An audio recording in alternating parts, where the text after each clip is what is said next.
They came to our aid, and humanity repaid them beyond measure. Han Wu stared at the screen in disbelief. The numbers made no sense. They couldn't be real. But he checked them 3 times, and each time the result was the same. The sun was dying, not in billions of years as it was supposed to. Not in some distant future when humanity would have long since spread across the stars.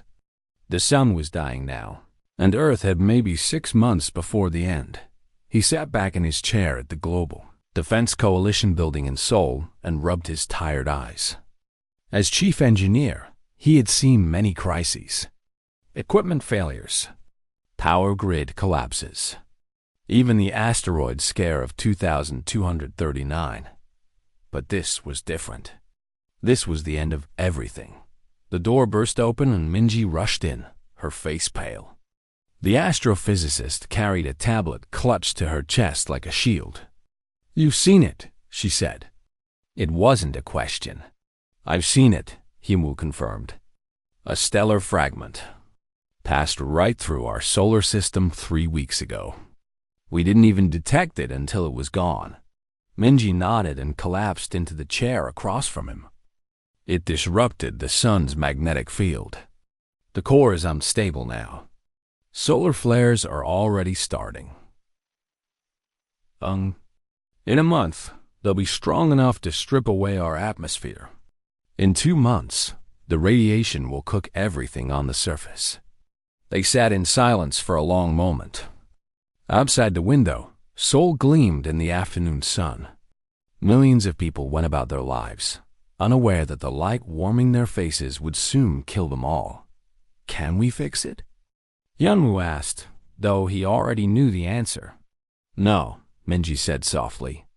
"We don't have the technology. Even if we did, we don't have the time. Evacuation? Where would we go? Our fastest ships can barely reach Mars. We have maybe 100 vessels that could carry people off-world. That's 1 million people, Hyunwoo. 1 million out of 10 billion. Hyunwoo felt the weight of it settle on his shoulders. He had always been a problem solver. Give him a broken machine, and he would fix it. Give him an impossible design, and he would make it work. But this, there was no fixing this. The news broke the next day. Governments around the world had tried to keep it quiet, but the truth had a way of getting out. Within hours, every screen on Earth showed the same terrible images. The sun's surface boiling with massive flares, solar storms brewing that would make the planet uninhabitable. Panic spread like wildfire. In some cities, riots broke out. In others, people simply sat in the streets and wept. Religious leaders spoke of the end times. Scientists gave grim press conferences. Politicians made empty promises about solutions that didn't exist. Captain Taijin of the evacuation fleet, New Dawn, stood on the bridge of his ship and watched the chaos below. His vessel was one of the lucky ones, rated for deep space travel. He had orders to begin selecting passengers for evacuation. But how do you choose? How do you decide who lives and who dies? The lottery system seemed cruel but fair. Random selection. No preferences for wealth or status. Just luck. Pure, simple, terrible luck. Taijin entered the names into the system and pressed the button. 10,000 names appeared. 10,000 people who would live while billions perished. He felt sick. Dr. Sujin worked 18-hour days at the medical center. The psychological impact of the announcement was immediate and devastating. Suicide rates spiked. People stopped going to work. Families huddled together, wanting to spend their final months with loved ones. She tried to help where she could, dispensing medication and comfort in equal measure. But what comfort could she offer? What words could ease the pain of knowing your children would die? Hyunwoo and his team worked frantically anyway. They couldn't accept defeat. There had to be something they could do. Some way to shield the planet. Some technology they had overlooked. They proposed building massive magnetic field generators at the poles. The engineers calculated it would take 5 years to construct. They had 6 months. They suggested launching reflective shields into orbit to deflect the solar radiation.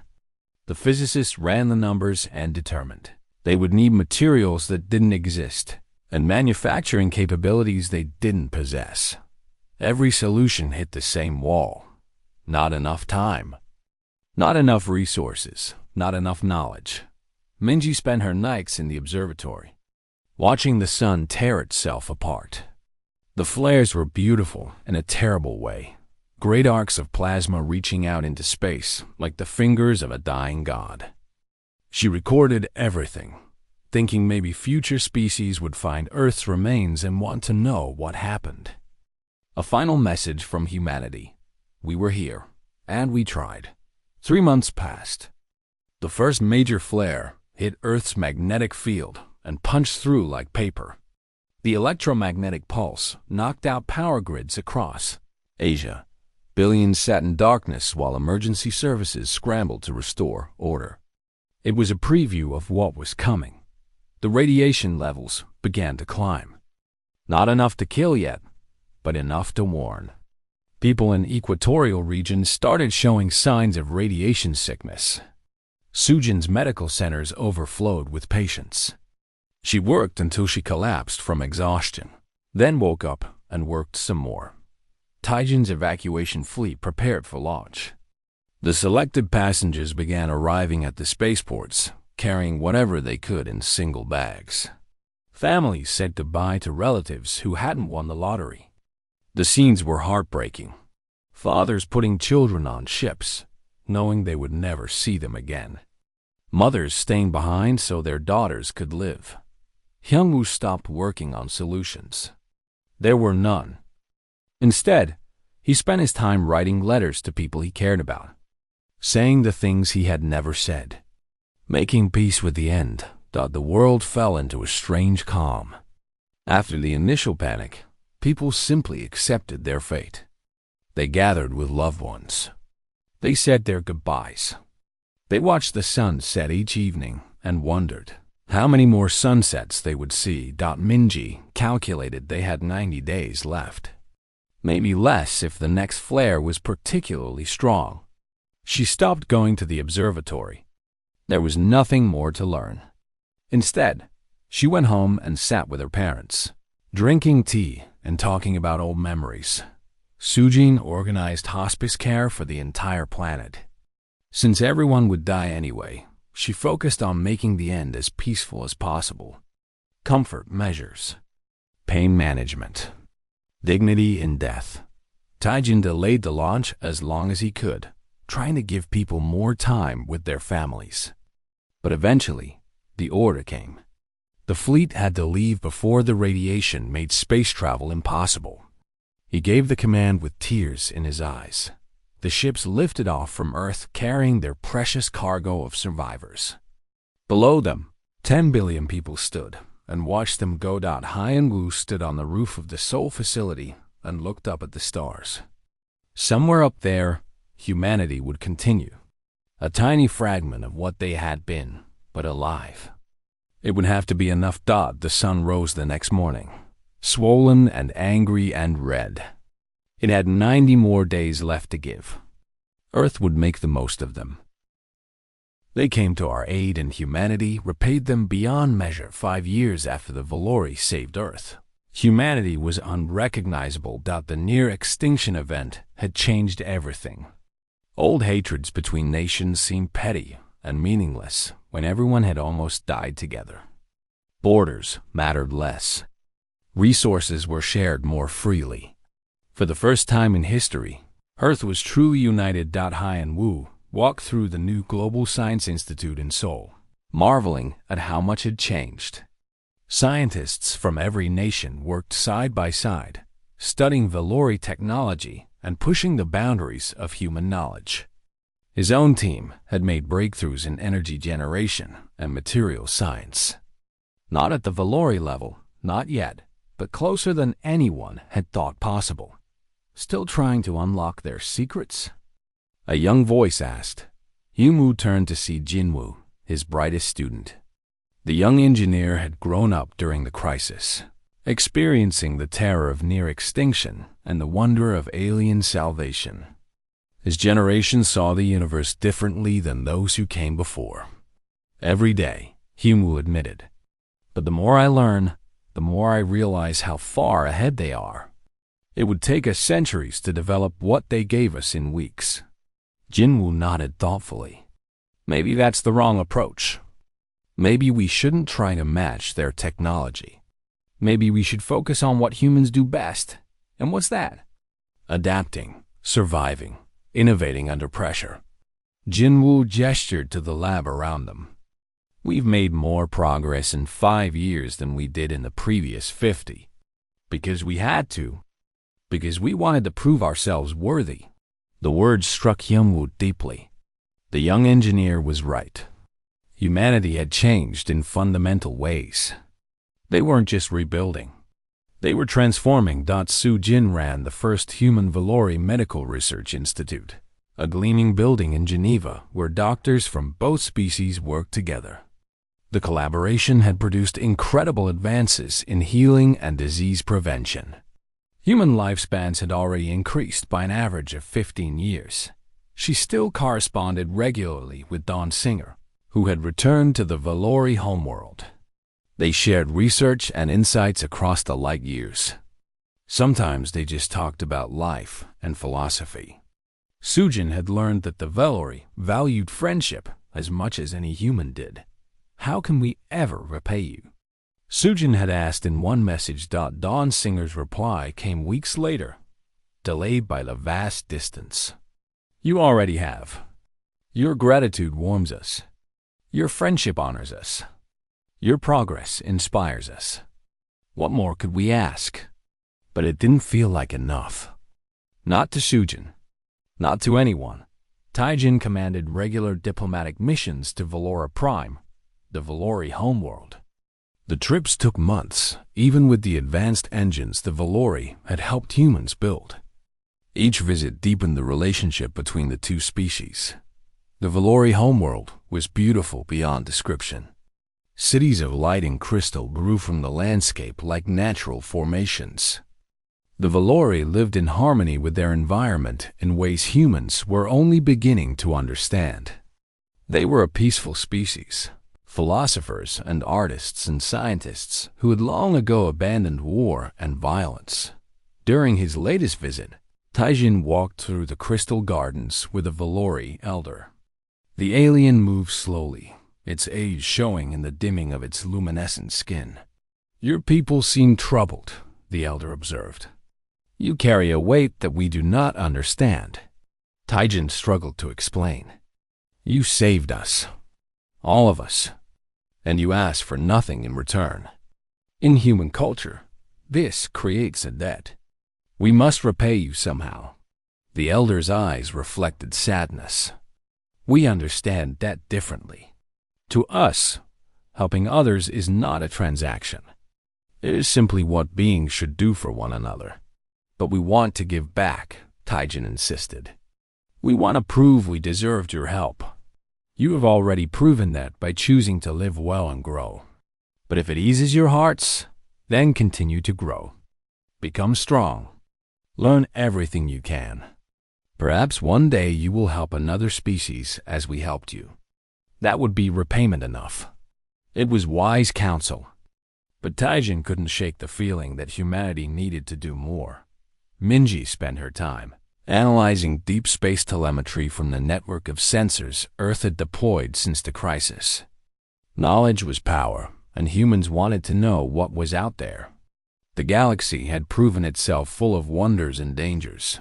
One night, she detected something unusual. Strange quantum signatures coming from a region far beyond Valori space. The patterns were chaotic, destructive, unlike anything natural. She ran the data through every filter she had, and each time the conclusion was the same. Something was out there. Something massive. Something heading in the Valori's direction. She sent her findings to the Valori Science Council and waited for their response. When it came 3 weeks later, her blood ran cold. The Valori confirmed her discovery. They had detected it themselves, but had hoped they were wrong. The quantum signatures matched records from an ancient database. A warning passed down from a civilization that no longer existed. The Krell swarm was coming. Humu attended the emergency meeting in the United Earth Assembly. Leaders from every nation gathered, along with Valori representatives who had traveled to Earth specifically for this discussion. The holographic displays showed the swarm's projected path. It would reach Valori space in approximately 1 year. What is the Krell swarm? Someone asked. The Valori representative, a scientist named Evening Bloom, explained in a quiet voice. They are machines. Ancient, self-replicating machines that consume everything they encounter. They strip entire star systems of resources to build more of themselves. In the past century, they have destroyed 6 known civilizations. The room fell silent. How do you fight them? Taijin asked. Evening Bloom's skin dimmed with sorrow. We do not know. No species has successfully defended against them. Those who tried were destroyed. Those who fled survived only if they ran far enough and fast enough. And you? Hyunwoo demanded. What will you do? We have begun evacuation procedures, Evening Bloom said softly. We will abandon our homeworld and flee to the outer reaches of the galaxy. It is our only hope for survival. The humans in the room stared in shock. The Valori were giving up their home, a world they had inhabited for over 10,000 years. They would become refugees, scattered among the stars. Sujin felt tears on her face. The Valori had saved humanity without hesitation. Now they faced extinction, and their plan was just to run away. It seemed wrong. It seemed unbearable. There must be something we can do, she said. Evening Bloom looked at her with those mirror-like eyes. Your kindness touches us, but this is not your fight. You owe us nothing. You have already given us friendship, which is more than we expected. Please, if you can, take some of our people as refugees. Help preserve our culture and knowledge. That is all we ask. That night, protests erupted across Earth. Millions of humans took to the streets with a simple message. We will not abandon them. A movement had begun. People called it, the debt must be paid. But it was about more than debt. It was about loyalty, about friendship, about refusing to stand by while those who saved you were destroyed. Jinwoo stood before the assembly and spoke for his generation.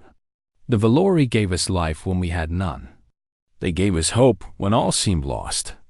They asked for nothing and gave everything. Now they face the end, and they still ask for nothing. But we are not nothing. We are humanity. We survived because they helped us. Now it's our turn to help them. The applause started small but grew until the entire chamber shook with it. Hyunwoo presented a proposal to the Valori Council. Let us study the swarm. Let us find a weakness. Let humanity stand with you. You do not understand, Evening Bloom protested. The swarm is unstoppable. Your ships, your weapons, everything you have built, it will mean nothing against them. We cannot ask you to throw your lives away. You're not asking, Taijin said firmly. We're offering. The Valori saved us. Now we save you. It's that simple. The vote in the United Earth Assembly was unanimous. Humanity would go to war to protect the Valori. Not because they had to. Not because they were asked. But because it was right. Preparations began immediately. Shipyards that had been building exploration vessels switched to military production. Scientists who had been researching peaceful technology turned their minds to weapons and defense. The entire planet mobilized for war. The Valori watched in amazement as humanity transformed itself once again. But they also watched with sadness, knowing what was coming. Minji continued tracking the swarm's approach. Her calculations showed it would reach Valora Prime in 11 months. That gave humanity less than a year to prepare for a war against an enemy that had never been defeated. The odds were impossible. The experts all agreed humanity would lose, but humanity had faced impossible odds before. They had stared into the dying light of their own sun and survived. They had been given a second chance, and they weren't going to waste it sitting safely behind their shield. While their friends died, the debt wasn't about obligation anymore. It was about being worthy of the gift they had received. It was about proving that humanity deserved to survive, and if they had to fight an unstoppable enemy to prove it, then they would fight. They came to our aid, and humanity repaid them beyond measure. Ships appeared on a Tuesday morning without warning. Minji was drinking coffee when every sensor in the observatory went completely insane. Massive objects had just materialized in Earth's orbit. Not asteroids, not comets, ships. Enormous ships that made humanity's largest vessels look like toys. She dropped her cup and ran to the main display. The images coming through were impossible. 12 massive structures hung in space above Earth, each one easily 30 kilometers long.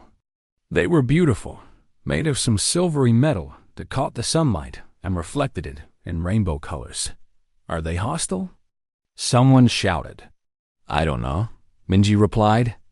They're just sitting there. Every military on Earth went to high alert. Weapon systems came online. Fighter craft scrambled. But what could humanity do against ships that size? If they wanted to destroy Earth, there was nothing anyone could do to stop them. Hyunwoo received the emergency call and rushed to the command center. The room buzzed with tension. Generals argued about response options. Politicians demanded answers nobody had. In the middle of it all stood a young communications officer, her hand shaking as she held out a headset. Sir, she said, they're broadcasting something. On all frequencies. I think it's a message. Yanwoo took the headset. At first, he heard only static and strange musical tones. Then a voice emerged, speaking perfect Korean, then English, then Mandarin, cycling through every language on Earth. People of Earth, we are the Valori. We have been watching your world from afar. We have seen your crisis. We have come to help. The room fell silent. Help? Yanwoo repeated into the comm. Who are you? Why would you help us? The response came quickly. We are travelers, explorers. We have watched your species grow and learn. We have seen your art, your music, your kindness to one another. When we detected the stellar anomaly affecting your sun, we could not stand by and watch you perish. We ask your permission to deploy a shield network around your planet. Taijin, recalled from the evacuation fleet, stood in the emergency council meeting. World leaders appeared on screens around the room, their faces showing a mixture of hope and fear. It could be a trap, the American president said. What would be the point?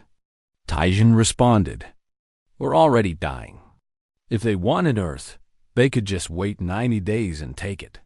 They're asking permission, Minji added, studying the data. They could have just done it. Instead, they're waiting for our answer. The vote took 3 hours. In the end, every nation agreed. What choice did they have? Accept possible help from aliens or certain death from the sun. The answer was obvious. Earth sent its reply. We accept your help. Thank you. The Valori responded immediately. The 12 massive ships began to move, spreading out around the planet in a perfect geometric pattern. From each ship, smaller craft emerged, carrying what looked like massive crystalline structures. These craft flew to specific points in orbit and began assembling something. Hyunwoo watched through telescopes as the Valori worked. Their technology was beyond anything he had ever imagined. The crystalline structures connected to each other with beams of pure light. Within 6 hours, they had created a glowing web that surrounded the entire planet. Then the web activated. A shimmer passed through space, like heat waves on a summer day. Minji's sensors showed an energy field forming around Earth, extending out past the moon's orbit. It was a shield, a real working shield that wrapped the planet in protective energy. The next solar flare hit 12 hours later. It was the largest one yet, strong enough to have burned away half the atmosphere. Instead, it splashed against the Valori shield like water on glass. The energy dispersed harmlessly into space. Earth sat safe beneath its new protective shell. People poured into the streets, crying and laughing and hugging strangers. The sun couldn't hurt them anymore. They were going to live. Sujin was overwhelmed with patience, but now they were patients suffering from joy rather than despair. Still, the previous months had taken their toll. Millions suffered from radiation sickness. Hospitals overflowed with the sick and dying. 3 Valori ships descended to the surface and landed in designated areas. For the first time, humans saw the Valori themselves. They were tall and slender, with skin that shimmered in shades of blue and silver. Their faces were almost human, but not quite, with large eyes that reflected light like mirrors. They moved with impossible grace. The Valori brought medical technology with them. Devices that could heal radiation damage at the cellular level. Within a week, Sujin watched patients who had been dying make full recoveries. The Valori doctors worked alongside human medical staff, showing them how to use the equipment and teaching them the principles behind it. "Why are you doing this?" Sujin asked one of the Valori physicians, a graceful being whose name translated roughly to Dawn Singer. Dawn Singer tilted her head in what might have been a smile. "Your people are suffering. We can help. Is there any other reason needed?" The answer was so simple, it made Sujin want to cry. Taijin led the diplomatic escort for Valori engineering teams visiting critical infrastructure sites. The aliens helped humans repair damage from the electromagnetic pulses.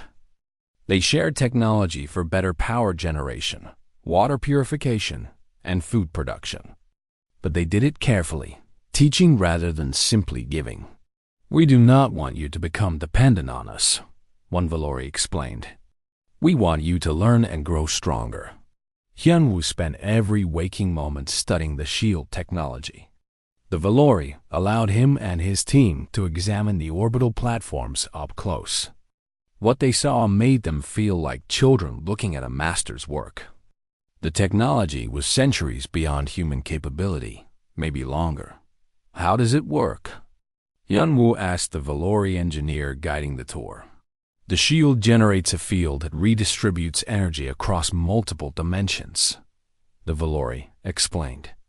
"The solar radiation enters the field, but emerges dispersed across a spectrum that cannot harm biological life." Hyunwoo understood maybe one word in 5, but he wrote everything down anyway. Someday, maybe, humanity would be able to build something like this themselves. Minji established a joint research station to study the stellar fragment that had caused the crisis. The Valori were fascinated by humanity's scientific curiosity. They shared their own data and helped humans understand the complex physics involved. Working together, they published papers that advanced human astrophysics by decades. Over the following months, cultural exchange began. Humans shared their music, and the Valori listened with what seemed like genuine appreciation. They shared their own art, beautiful sculptures made of light and sound that told stories without words. Human children sent drawings to Valori ships. Valori sent back gifts of flowers that bloomed in impossible colors.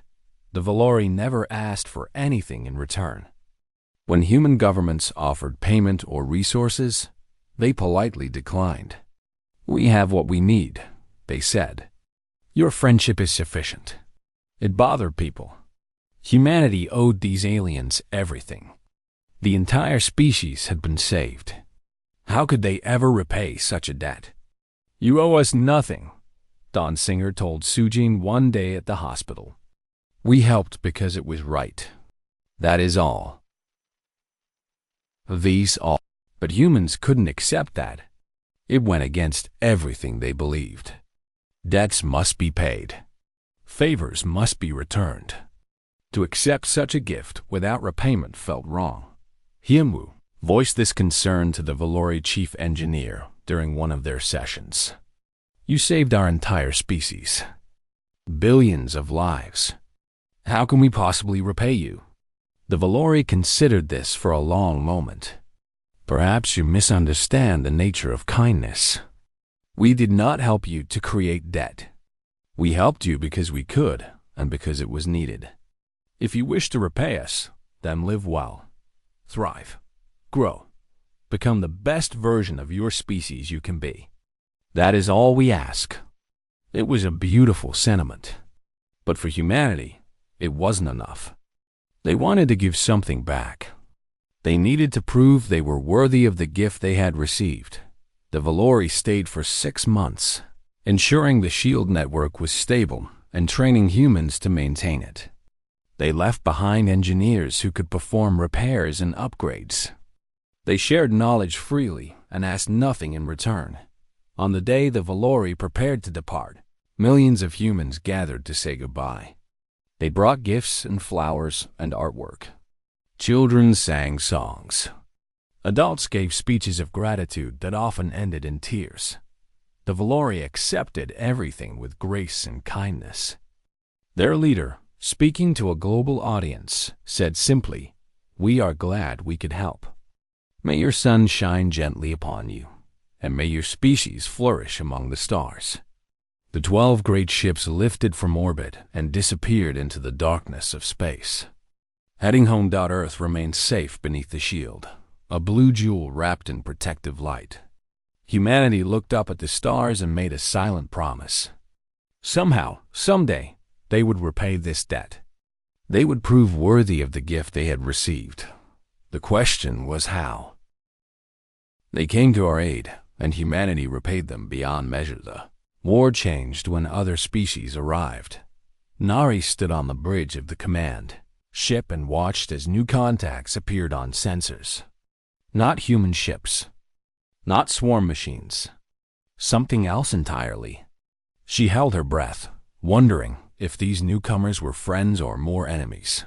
Then the communication came through. "This is the Torvan Confederacy. We have been watching your battle. You fight to save those who saved you.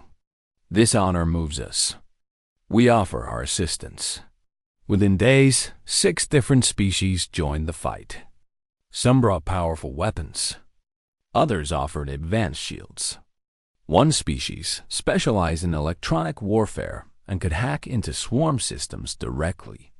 They had all heard the story of humanity's sacrifice and decided they couldn't stand aside. The swarm had always won before because they faced single species fighting alone, overwhelmed and isolated. But now they faced something new, a coalition bound not by treaties but by shared purpose. United not by fear, but by the example humanity had set, Hyunwoo coordinated the combined engineering efforts, merging technologies from 8 different species into coherent battle plans. It was chaos at first. Everyone had different standards, different approaches, different philosophies. But they made it work because the alternative was failure.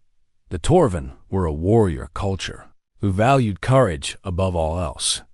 They looked at humanity's suicidal defense of the Valori and saw kindred spirits.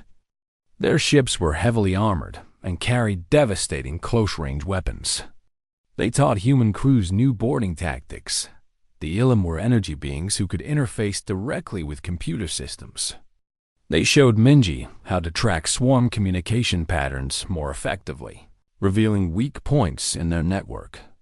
The Catherine were master strategists who had survived the swarm once before by fleeing. They were ashamed they had run, but grateful for a chance to fight back with allies. They provided intelligence and tactical analysis. Together, the coalition began pushing the swarm back.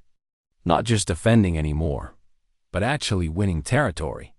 But everyone knew this was temporary. The swarm was vast. For every machine they destroyed, 10 more waited behind it. The main body of the swarm stretched across light years, and they had only faced its leading edge. Admiral Taijin called a strategy meeting with leaders from all species. The holographic display showed the scale of the problem.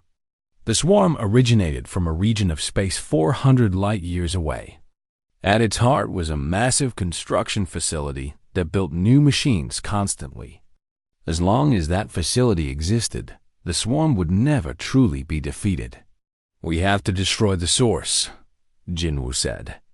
The young captain had survived a suicide run against the Nexus ship when his damaged vessel had been rescued by a Torvan cruiser. Now he stood with the scars of battle and the wisdom of survival. "It's too far," one of the Kethran strategists protested, "and too heavily defended. Any fleet we send would be destroyed before it arrived." "Then we send a fleet that doesn't care about coming back," Jinwoo replied quietly. The room fell silent. Everyone understood what he was proposing. Another suicide mission, but this time on a scale that dwarfed anything attempted before. Sujin attended the meeting via hologram from the hospital ship.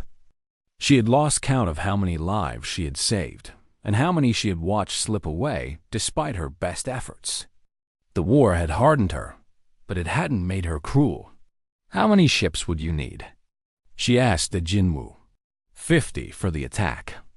Another 100 for escort to get us through the outer swarm defenses. We wouldn't need the escorts to return either. The more force we can bring to bear on the facility, the better our chances. 150 ships. Perhaps 1,000,000 volunteers, all knowing they would never see home again. "I'll lead it," Taijin said immediately. "No," Nari interrupted. "You're needed here to coordinate the defense." "I'll lead it." Arguments erupted. Everyone wanted to go. The Torvan offered their entire fleet. The Kethran wanted to prove they wouldn't run again. Even the Valori, peaceful as they were, offered to send ships. In the end, the strike force was assembled from volunteers of all species. 150 vessels crewed by beings who understood this was a one-way trip. They loaded the ships with every weapon, every bomb, every ounce of explosive material they could carry. Hyun-woo personally designed the final payload, a cascade bomb that would trigger a chain reaction in the swarm facility's power core. If it worked, the explosion would destroy everything within 100,000 kilometers. If it didn't, they would have died for nothing. Minji calculated the route and the timing. They would use a series of hyperspace jumps to bypass the main swarm forces, emerging directly at the facility. They would have maybe 10 minutes before the swarm could mount an effective response. That was their entire window. The fleet prepared to depart. Across a dozen worlds, people said goodbye to loved ones. Humans hugged their families. Torvan warriors performed their death rituals. Kethran scholars recorded their final thoughts. Everyone made peace with their fate.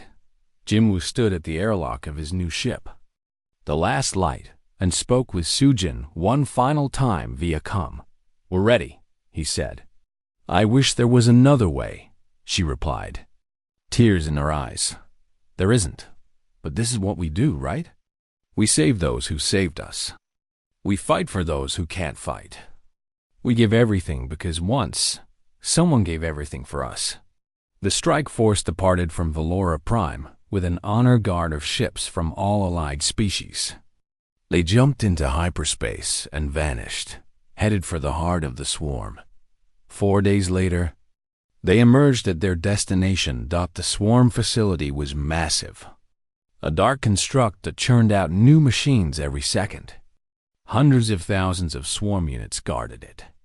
The strike force barely registered as a threat. "All ships, attack formation," Nari commanded. She had insisted on leading despite her lack of seniority. Something about her calm determination made others trust her. The fleet formed a spear point with Jinwoo's ship at the tip. They accelerated to maximum velocity and drove straight toward the facility. The swarm responded. Thousands of machines moving to intercept. The battle was brief and brutal. Ships died in the first minute. Explosions lit up the darkness. The strike force pushed forward, buying distance with lives. 30 ships gone, 40, 50. But they were getting closer. Yinwu monitored from Valora Prime, watching the telemetry through the data link that would cut off when the ships were destroyed. He saw the moment Jinwu's ship took critical damage. Saw the young captain keep flying despite alarms that must have been deafening. 500 kilometers to target, Jinwu reported, his voice steady despite everything. 400. 300. More ships died. The Torvan vessels fought with ferocious pride, taking dozens of swarm units with them. The Kethrin used their knowledge to exploit every weakness. The human ships simply refused to stop. 100 kilometers. Deploying payload. Jinwu's ship, barely holding together, released the cascade bomb. It fell toward the facility like a tiny star. Swarm weapons tried to destroy it, but the other ships provided cover, sacrificing themselves to protect the bomb. Detonation in 10 seconds, Jinwu said. It's been an honor serving with all of you. The communication cut off. Yunwu closed his eyes. 400 light years away, the cascade bomb reached the swarm facility and detonated. The chain reaction was exactly as predicted. The facility's power core went critical. The explosion propagated through the entire structure, triggering secondary detonations that grew exponentially. When it ended, the heart of the swarm was gone. So were all 150 ships of the strike force. The effect was immediate. Across the galaxy, swarm units began to fail. Without new machines being built, without central coordination, the swarm started to collapse. The remaining units were still dangerous, but they were finite now, defeatable. The coalition forces went on the offensive. Over the next year, they hunted down every swarm unit they could find. It was hard, costly work, but it was possible now because of the sacrifice made at the facility. When the last confirmed swarm unit was destroyed, celebrations erupted across dozens of worlds. But on Earth and Valora Prime, people mourned the millions who had died to make victory possible. Sujin helped establish memorials on both worlds. Simple monuments that listed every name of every person who had volunteered to fight. Human names, beside Valori names, beside Torvan names, and all the others. Haiyan Wu, now elderly and gray, helped design the central memorial on Valora Prime. It was a sculpture of two hands clasped together, one human and one Valori. Light shone through the crystal, casting rainbow colors on the ground below. The inscription read, "They came to our aid when darkness fell upon us. We repaid them beyond measure, for what greater gift than to live for one another." Taijin, who had survived the war, taught at the new Galactic Academy. Students from 40 species came to learn about cooperation, sacrifice, and the bonds that formed when beings chose to help each other despite the cost. The galaxy had changed. Species that had once ignored each other's suffering now rushed to offer aid. The swarm had threatened everyone, but humanity's example showed what was possible when people stood together. The Galactic community formed officially 10 years after the war. Not an empire or a military alliance, but a true community based on mutual support. When one world faced crisis, they came to our aid, and humanity repaid them beyond measure. The Krell swarm emerged from hyperspace like a nightmare, made real. Menji watched from the command ship as sensors detected thousands of contacts. No, not thousands. Tens of thousands. The machines poured into Valori space in an endless stream of dark metal and malevolent purpose. Each unit was roughly the size of a human destroyer, covered in weapons and harvesting equipment. They moved in perfect coordination, a single mind controlling countless bodies. "Deploy the fleet," Admiral Taijin ordered. The United Earth Defense Fleet had arrived at Valora Prime 2 months earlier. 150 warships, representing the largest military force humanity had ever assembled. They had trained relentlessly, studied every piece of data about the swarm, and prepared as best they could. It wasn't going to be enough. Everyone knew it. But they were here anyway. Hyunwoo monitored the weapon systems from the engineering bay of the flagship Promise Keeper. His team had worked miracles in the past year, developing new technologies based on both human innovation and Valori principles. They had kinetic weapons that could punch through thick armor, energy disruptors that scrambled electronic systems, and most importantly, they had adapted the Valori shield technology into something offensive. The silence bombs, as they called them, created zones where quantum communication couldn't function. If the swarm units relied on networked intelligence, cutting them off from each other might give humanity an advantage. But it was all theory. Until the battle actually started, they wouldn't know if any of it worked. The swarm ignored the human fleet at first, heading straight for Valora Prime. Their objective was clear: harvest the planet's resources and add them to the collective mass of machines. Everything else was irrelevant.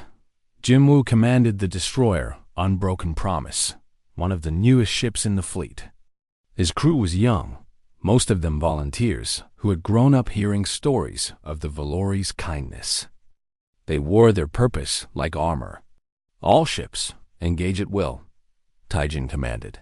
The human fleet opened fire. Missiles streaked through space. Energy weapons lanced out in brilliant colors. Kinetic rounds accelerated to relativistic speeds. The first salvo hit the leading edge of the swarm with devastating effect. Dozens of machines shattered into fragments. For a moment, hope flared. Maybe they could do this. Then the swarm returned fire and hope died. The machines' weapons were brutally efficient. They didn't waste energy on shields or fancy technology. They simply fired solid projectiles at incredible velocities, overwhelming defenses through sheer volume. 3 human ships died in the first exchange, torn apart by the relentless barrage. Evasive maneuvers, Jinwoo shouted as his ship twisted through space. Projectiles screamed past, some missing by meters. One clipped the port stabilizer, sending alarms shrieking. But they stayed in the fight. Sujin coordinated the medical response from the hospital ship's sanctuary. Casualties began arriving immediately. Wounded sailors transferred from damaged vessels, some injured so badly she could barely save them. The Valori medical technology helped, but it couldn't work miracles between surgeries. She contacted Dawn Singer on the planet below. "Are your people safe?" "We are evacuating to the underground shelters," Dawn Singer replied. Her voice was calm despite the chaos. "Thank you for coming.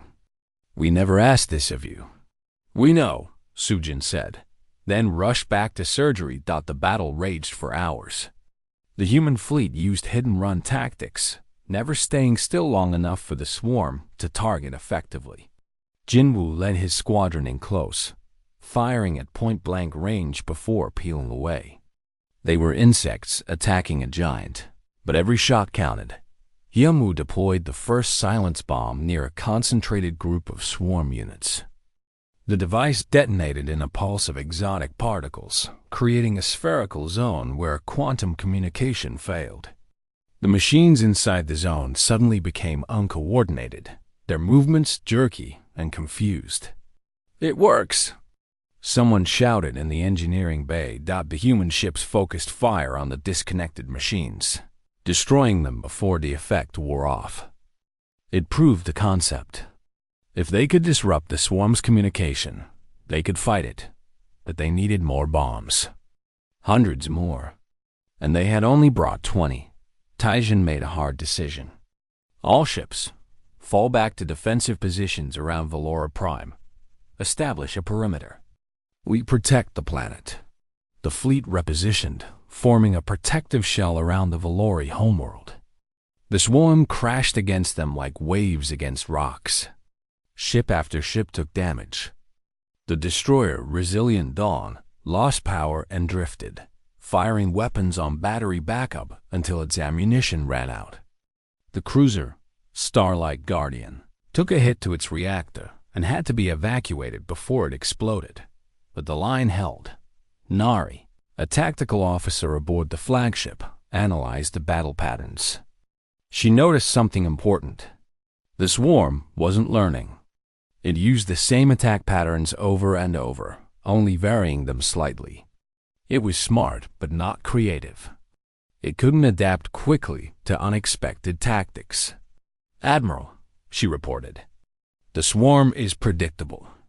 If we can stay unpredictable, we can hold them longer than expected." Taijin seized on this insight. He ordered the fleet to randomize their tactics. One moment they would fight defensively. The next, they would charge aggressively. They would feign attacks on one flank while striking on another. They turned the battle into chaos, and chaos was something humans understood. The swarm DIDN single quotes T.days blurred into weeks. The battle became a grinding war of attrition. Earth sent reinforcements, but it took time for ships to travel the distance. More crew died. More ships were damaged or destroyed. But the Valori homeworld remained safe, protected by the stubborn courage of humanity. Minji worked around the clock analyzing swarm behavior, looking for weaknesses. She discovered that the machines had a central nexus ship, larger than the others, that coordinated major strategic decisions. If they could destroy it, the swarm would lose cohesion, but the nexus stayed in the back, protected by thousands of other units. Getting to it would require a suicide run. "I'll do it," Jinwoo volunteered immediately. "Absolutely not," Taijin said. "I need you here." "We all knew this might require sacrifice," Jinwoo replied calmly. "The Valori saved us without counting the cost. We have to do the same." In the end, 50 ships volunteered for the mission. 50 crews who understood they were flying to their deaths. They said goodbye to their friends, recorded messages for their families.